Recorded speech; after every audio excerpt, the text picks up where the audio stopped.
امت مسلمہ کے حکام فرنگی جمہوری غلام، دردناک عذاب کے مستحق آج کون لوگ ہیں؟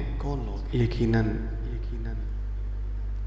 حکام اگر یہ چاہیں تو ملک میں جملہ تمام تر برائیاں ایک ہی دن میں ختم ہو سکتی ہیں، مگر یہ چاہ کر بھی ایسا نہیں کر سکتے کیونکہ یہ مفلوج ہیں۔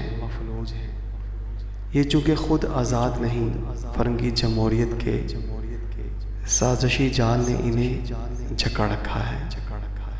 یہی وجہ ہے کہ آج ملک میں فحاشی اور یعنی بے حیائی بغیرتی عروج پر ہے۔ گلی محلوں میں، اسکول کالجوں نے فرنگی جال امت مسلمہ کو نبی کریم صلی اللہ علیہ وسلم جکڑنے کے لیے اپنے جال بچھا رکھے ہیں۔ بنت ہوا جو بیچاری آج بھی بالکل عیاں اور ننگی ہو چکی، اور ابن آدم آج بیچارے بے غیرت بن چکے۔ یہی نہیں بلکہ قوم کا ہر فرد بے قرار ہے اپنی بیٹی کو ننگا اور بیٹی کو بغیرت بنانے کے لیے۔ جبھی تو قرض اٹھا کر کافروں کی تعلیم سکول و کالج میں بھجوا رہے ہیں سکھانے کے لیے۔